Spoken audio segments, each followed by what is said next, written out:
Hi, thank you for logging on and watching our Parent Pack orientation. This is required for any parents who would like to be part of our Parent Pack and prior to them stepping foot on our campus. So, a couple of things. There is a Parent Pack implementation guide that we provide to all parents when they first sign up and are a part of our pack. There are a couple terms that are like brought up in that. And the first is the program administrator. And so that's myself. I'm Kayla Nieves, assistant principal at Cypress Creek Middle School. Our program coordinator, that's Teresa Martin. And then the parent pack members, which are you along with our other parents.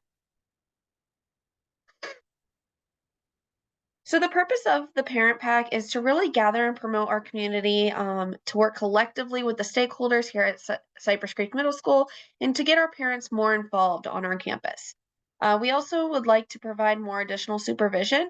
So by having our parents on our campus, their purpose is enhancing the safety and the security of all of our coyotes on our campus, staff and students. And so it's very appreciated anytime we have our parents on campus. And then the third is that we demonstrate the importance of education. And so by having this collective partnership between the school and our community that it's serving, it really shows the students that the importance of them being at school.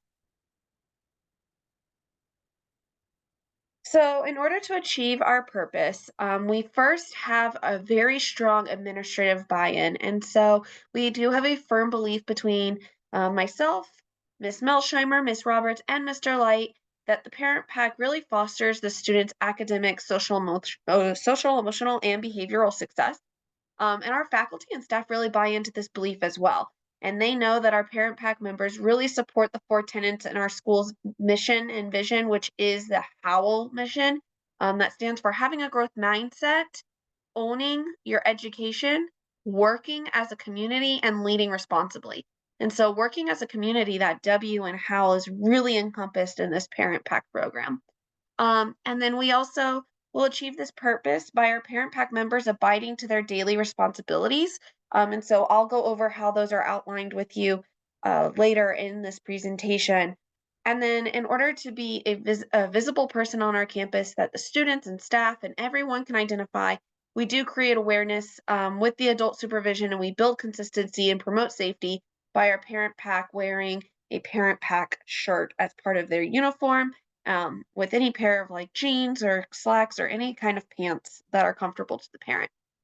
And then also, in order to achieve this purpose, we do ask that parents attend this orientation. And so, for those who couldn't attend it in person, that is what this recording is. And then we have a commitment as a parent pack member that you're pledging to abide by the agreed schedule and all the terms that are outlined in that implementation guide that you receive as a parent pack member. And so the different roles and responsibilities. So myself as the program administrator, I report to the school principal. And so I directly, if there's ever anything that needs to be on Mr. Light's desk that a parent pack member may come across, then it gets reported to me by the program coordinator, which is Miss Martin, and I would take that to Mr. Light if need be. I also carry out that vision of the parent pack, and I help with selecting parent pack members with our coordinator, Miss Martin. And then I supervise our coordinator. And so our coordinator is Teresa Martin, and she reports directly to me. She leads all of our parent pack members. She helps select the members with myself. She coordinates all of your duties and responsibilities. So she comes up with those daily schedules that our members receive when they check in at the front office. She ensures that all the duties are covered, and if a parent pack member is going to be absent, they would message Miss Martin, and she would let me know, and she would make sure that that area is covered. And then she also leads and facilitates with along me in the parent pack orientation in person. Obviously, for the sake of the recording, I'm just doing this by myself. Now, as a parent pack member, your responsibilities, if there's ever anything concerning or that you feel needs to be reported, it would be reported to our program coordinator, so that would be reported to Miss Martin. However, if you can't find Miss Martin and it's easier to get a hold of an administrator because that's who you see, or a teacher, If depending on the situation, then obviously you'll use, your with itness to decide who needs to be made aware of the situation. You'll As a parent pack member, you'll have to be, and it is required that you are a Pasco County School District approved volunteer. So if you're not already an approved volunteer, make sure that you sign up to be one. Unfortunately, we can't have any adults on our campus that are not screened already and been approved to be a volunteer. You would abide all of our school district policies because you are on one of our district's properties and being part of our campus. Every day you would check into the front office. That is where you would receive your schedule. If you are on parent pack duty, you must wear the parent pack shirt. Again, it provides consistency and it really shows the staff and students that you are part of our school and you're working with us, that you're not just um, a random bystander on our campus. You would follow your assigned duties and you would receive your duties when you arrive. Um, and then those duties are also based off of the times that were put in the application that you said when you would be available. But if you happen to have off on a random Friday and you want to come in and help, then we are happy, and the more the merrier. We will have extra schedules available. You engaged in proper conduct as outlined in the parent pack agreement, those terms and conditions, which we will go over today. And you'll ensure that the purpose of this program is implemented daily. And so those purposes are those that I've already outlined. And so here are those terms and conditions. So terms and conditions, you must wear your parent pack t-shirt. You'll also have a sticker that you'll receive when you check into the front office. You will need your license. So you'll hand them your license and your photo from your license and your name is what is on the sticker that will get printed out once you check in. And you are required to wear that since as a parent, you will not have a Pasco County Schools badge. And that just shows that you've been screened and you're allowed to be on our campus. Then you'll follow your daily schedule, which again will be provided by the front office, and they'll give you that as they're checking you in. Make sure that you're approachable. Always smile, like the kids just want to see a friendly face. Abide the code of ethics and the principles of professional conduct that are outlined for the education profession of Florida, and so you can find those just online. But just remember that you're a face and you're a professional on our campus, and so um, treat the students as you would want your own child to be treated, essentially, and how you would want your teacher to treat your child as well. You'll follow the school's confidentiality policy when it pertains to students and staff. So if there's a situation that needs to be reported, again, you would report that to Miss Martin. But if you need to tell an administrator, then absolutely let us know. But we ask that you don't go on Facebook and post, things that you've reported or things that you've seen. Please just trust us to take care of it and report that to us. And if something is reported, that same policy of confidentiality is abided by. Like, they're not going to know it was you per se that came and said anything. Um, Demonstrate a neutral political and religious view. It's very, very, very important, especially these days and age, that at schools, we really want to just give kids the education that they deserve. And that does not mean giving them our views or our input on things, but just to remain neutral, give them all the facts, and then let them decide for themselves. And so that's how our curriculum is set up. But as a parent pack member, it's really best practice not to discuss those sorts of things with students. Typically, depending on what they are learning, they may ask you, and I always just rule of thumb, put it back on them and say, oh, well, what are you learning and what do you think about that? And say, oh, okay, very cool, and then walk away. But don't engage in that conversation. If that you do have to walk into a classroom or you're asked to assist in one, don't be disruptive during the class while they are in session. Obviously, the teachers are already on crunch time. They only have 50 minutes to get their entire lessons done. And so we really don't want to disrupt those classes. If a student is violating the code of conduct, make sure you notify administration. As a parent pack member, you will have a radio and access to one of those. And so you would just say parent pack to school administrator, and then somebody will answer back to you on the radio and say, "Go for whoever it is that answers," and then you could let them know the incident that you're wanting to report. Um, if there is an incident, don't engage in any physical contact with the students. So make sure that you're not touching them. Keep your hands off them, even if it's your child's best friend. Depending on the situation, we really just leave it to the people who are trained and who are professionals and who have been through trainings that allow them to do those sorts of things. So if there's a fight, like don't try and break it up. That's not the job of a parent pack member. And we'll go over that in more detail later on. Refrain from any conduct that would bring any disrespect to either yourself, your student, or CCMS.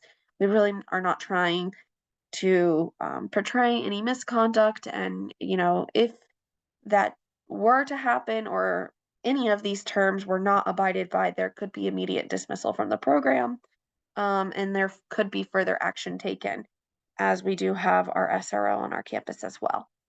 Refrain from using profanity. So again, that just really goes with those code of ethics and then, proper conduct, don't curse.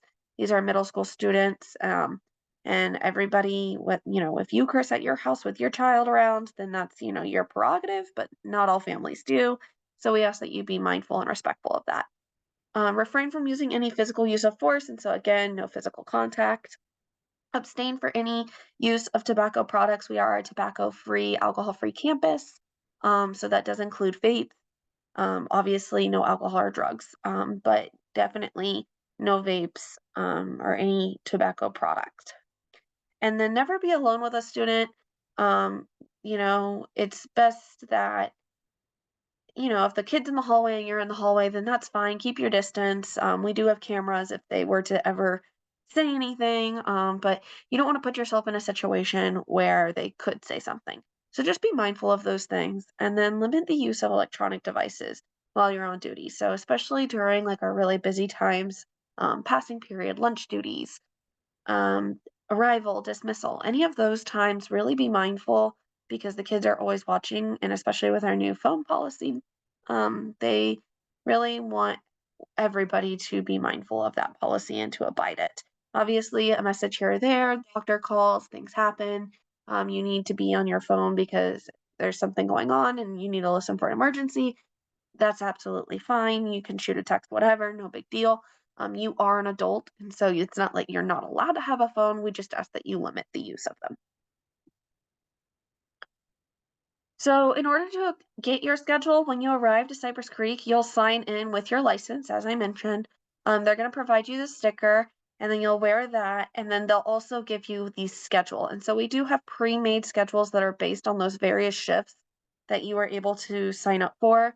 But we also know that that's not ideal, and that sometimes people's lives are ever changing, and something may come up or something may open up.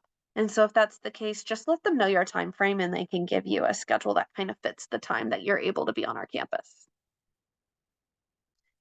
Um, oh, we skipped a few slides. Let's go back. Okay. Sorry about that. So let's see here. So you'll get your schedule. All right.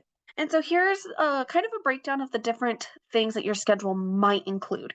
And so in the mornings, so these are kind of arrival duties. So if you're available at like 7:40, 8:30 time frame, um, we have three different locations that you might be assigned. One of those being the car loop. So if you're there in the morning, the parents are able to just drop their kids off out front. Obviously, you would be parked because you're on our campus for the day.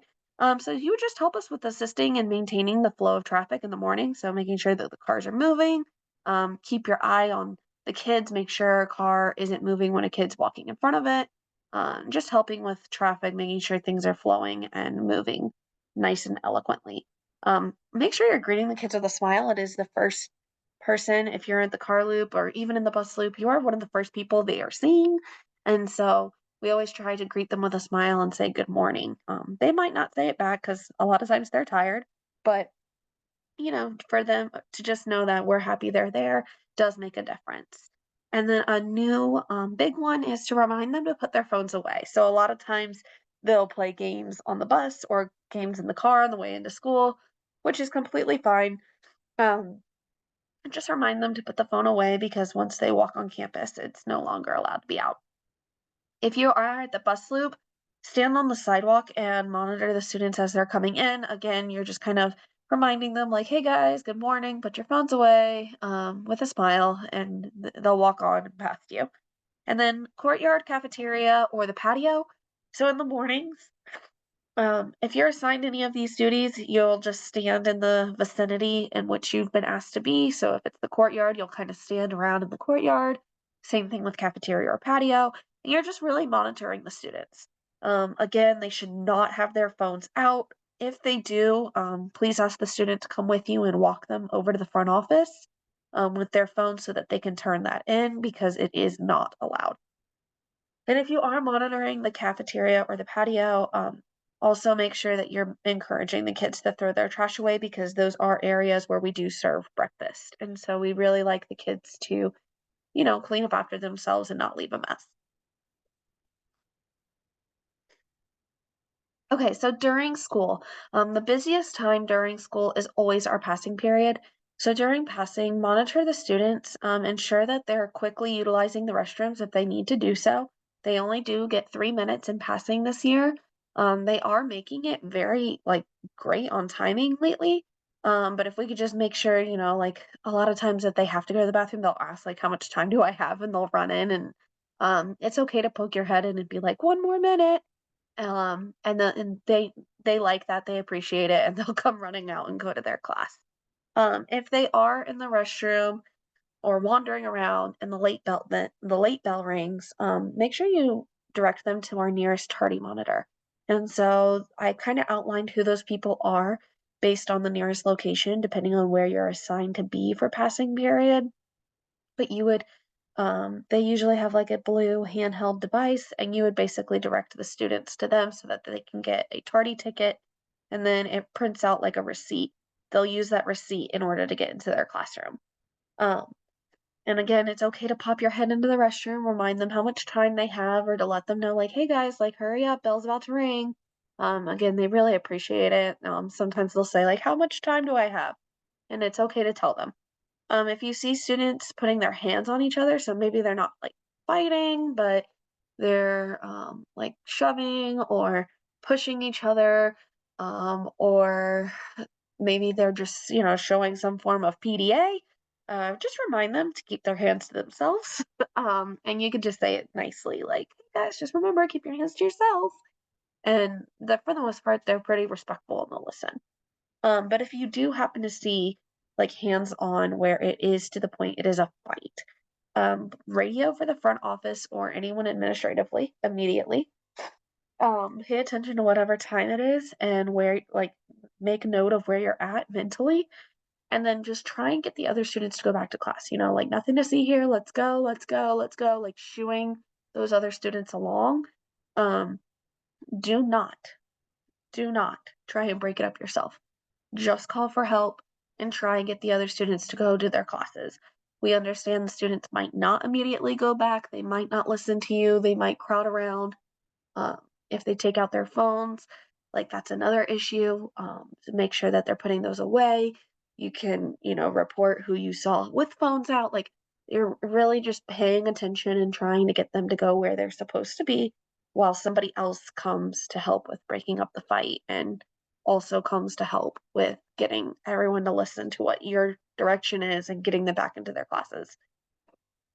If you do have a balcony duty, so building 1 and building 3 both have like balcony areas, and so you'll just stand near the nearest elevator, or if it's building 1, like the picnic tables, and you're just ushering the students to class, like making sure that they're getting there, reminding them of the time, reminding them that they shouldn't be, there's no PDA, there's no like hanging out or lingering, that they really need to keep it moving and going on to class.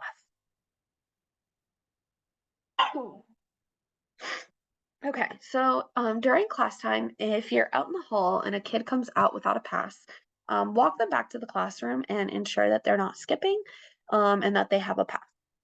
if the teacher, if there's a teacher who kind of pokes their head out and says, "Hey, can you please make me some copies?" They will have to give you their copy code and some paper, but you are more than welcome to assist a teacher if they need help. So if a teacher, wants you to make copies for them, that's completely fine. What you cannot do is if a teacher is asking you to watch their entire class because maybe they need to go to the bathroom or maybe they want to make the copies themselves. You are not certified teachers. You're not certified substitutes, and so you're not going to be able to do that. And it's okay to tell them, like, well, I'm not able to watch a class. If it's that they need copies, you can offer to make the copies for them. If it's because they need to go to the restroom, you can tell them I'll call somebody who can. And I'm sure they would appreciate that because, you do have a radio, and so they'll feel, like you were still helpful to some degree. Um, Also during classes, if, obviously the kids are mostly in class and it's a little bit more of a lull time, and so you could go to the front office and see if they need any assistance, if there's things that need to be delivered or put into mailboxes. They might ask for your help with those sorts of things. If a parent dropped off like a student's lunchbox, then maybe they'll have you deliver the lunchbox to the student in class. And then our pack leaders also, they work our pack shack. And so we are starting something new this year where students can order items. If they order like food items, we can't give it to them during lunch because we have a non-compete agreement with our lunchroom. However, what we can do is they can order it, and our pack leaders are organizing those items so that they can be delivered to the students later in the day when it's not competing with our lunch staff. And so our pack leaders in the pack shack, they might need help with that organization or delivering it, depending on what time of the day it is. And so then the biggest part of our day, right in the middle, is our lunch duty. And so if you are here for the mid or afternoon shift, you may be assigned a lunch duty. And so during that time, you're really monitoring in the cafeteria. Make sure you mingle, like get to know the kids, ask them what their names are, um, get to know them, talk to them. They it helps when they know you know who they are, and then it helps when they know who you are. So it's kind of a two-way street. Once they know who you are, like they probably will enjoy having you there and, want to talk to you more and seek you out. And so obviously, go and talk to them. Monitor the lines, make sure they're behaving. They're not able to obviously steal the food. They shouldn't be throwing food. They really need to be cleaning up after themselves. So you're just monitoring the lines. With cleaning up after themselves and during lunch, there's trash pickup. So usually about the last 10 minutes of lunch, all of the kids have gotten through the lunch line at that point. We have roll away trash cans and we roll those through their lines and to them so that the kids can throw their trash out. Um, in during lunch, the pack shack is also open, and so having parent pack members in the lobby to make sure there's not too many kids in there at once could be really, really helpful. So you might be asked to go to the lobby and radio once there's too many children and, not to send any more or when to send more. So that might be something you're asked to help us do. Assisting with the dismissal process, and so in each lunch, that looks a little different, but the same for the most part, as far as like the students are dismissed by a section and told which way to dismiss. And so once they're told which way to dismiss, you would just help remind them, like, remember you're going out the patio and like kind of pushing them in the direction, not physically, but shooing them along in the right direction to where they need to be heading out. At the end of lunch, so once lunch has completely ended and we're between one lunch to another grade level lunch, if you'll just help with any remaining trash that's on the tables, throw that away. If there's any remaining like water bottles or backpacks, or we put those in our lost and found, and then we clean the tables in between those lunches. So we only have 2 minutes to do that. Between A lunch and B lunch, and then between B lunch and C lunch. And so there's only a 2-minute time frame, so it's kind of all hands on deck as far as like getting things thrown away, cleaned up, and put into the lost and found. After C lunch, there is a little bit more time with the cleanup. So yes, you'll assist with, cleaning and those sorts of things, but also assisting with raising the seats because it does really help our custodial staff who moves all of the tables completely in order to clean the floors really well. So for dismissal, again, we have 3 locations, very similar to arrival. And so if you're here for our dismissal time, at 2:25 is when we dismiss our car rider students, and that's car riders, walkers, or bikers. And so you would be asked to report to the car line if that's the duty that you're given. And your job is just to make sure the students remain under the awnings and that they're keeping an eye out for their ride. They cannot sit at the benches that are near the front office, and they shouldn't be running around in like the lawn or in the bushes. A lot of them try to think of it as recess or tag, and that's not what it is. And so, really, we want to make sure that the kids are keeping an eye out. They know, what car their parents are picking them up in, and that they're over underneath the awning and looking for those rides. Um, we also want to make sure that they're not walking out in front of traffic. A lot of times a kid will see their ride from across the street and they want to like go forward and go towards the car. They need to stay and wait for the car to come to them. And so that just reminding them to be mindful of those things. And the bus loop, the buses do make double lines, and then the students are kind of released in waves starting at 2:30. And so if you are asked to be at the bus loop, then as a parent pack member, you would just make sure you're spacing out from the other staff that are working out there, making sure that the students are going directly to their bus. They should not be lingering. All of our assistant principals, so myself and Teresa, will all be at buses. And so there's a live sheet that we have that tells us which bus is where. And so we use that to assist the students with finding their bus. And then we also use it to tell students if they've missed their bus, if they come out and the bus has left. And then that being said, if you are given the courtyard or cafeteria for after school or dismissal duty, between 2:25 and 2:40, you would be in the courtyard because there aren't really any students in cafeteria unless the teacher is going to a parent-teacher conference. And so you would make sure that the students are reporting to, again, their proper location and that they're not lingering, that they're going where they're supposed to. And then if you have the cafeteria for late bus duty, at 2:40 PM, if you could stay and help us, all any late bus students would be released and they would just need to be monitored.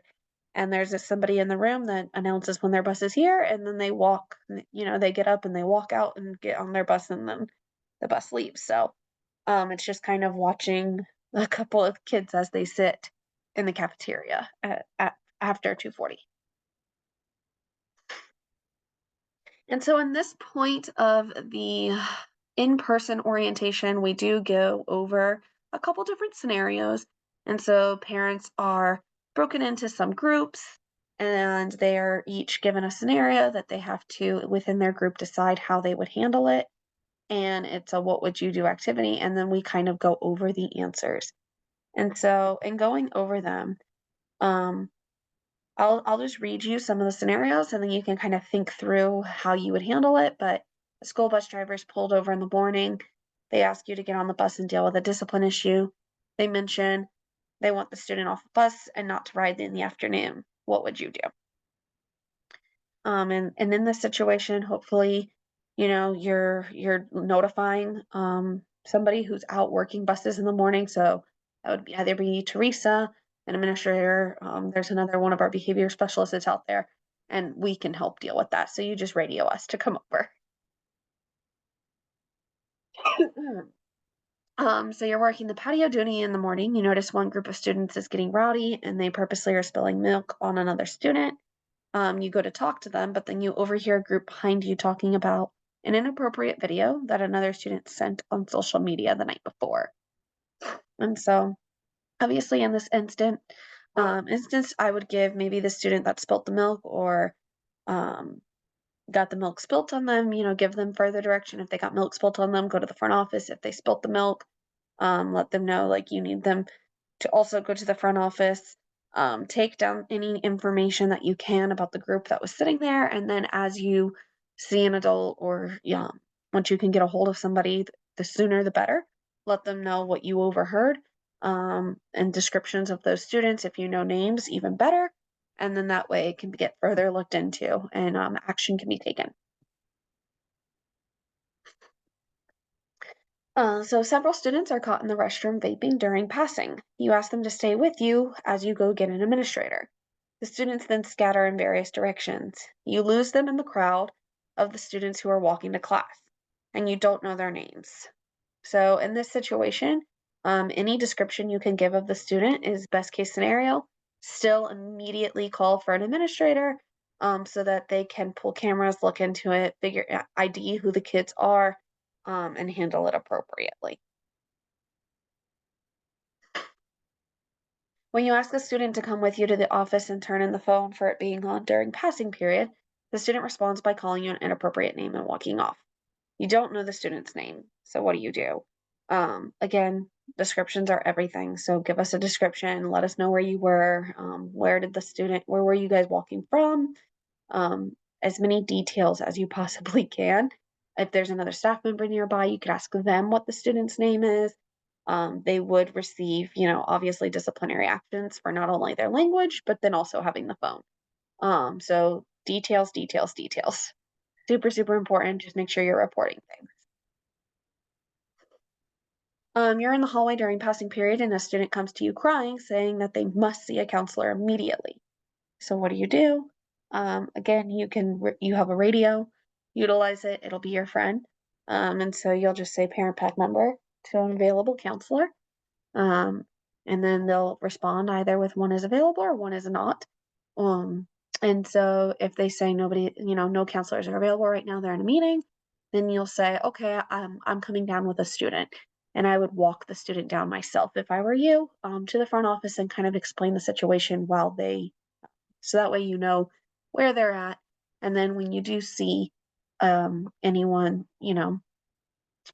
in the hall, you can let them know, like, hey, I was talking to this student, I sent them to the office. They're sitting there now, they're waiting for the counselor. And the office will tell the counselor as well so that they know that somebody's waiting for them. You're in the hallway during class time, an administrator comes on the loudspeaker to announce there's going to be a fire drill. As the drill starts to go off, two students walk out of a single stall restroom together. And so depending on lots of things, have a conversation with the students. Obviously, walk out with them. I would not let them leave your sight. Um, and I wouldn't say anything immediately on the radio because they're obviously doing a fire drill, but I would make sure you keep the students with you.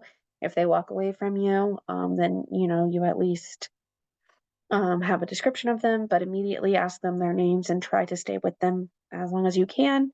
Once the drill is over, walk them back to the office with you, and report what you saw. And so that can get further looked into.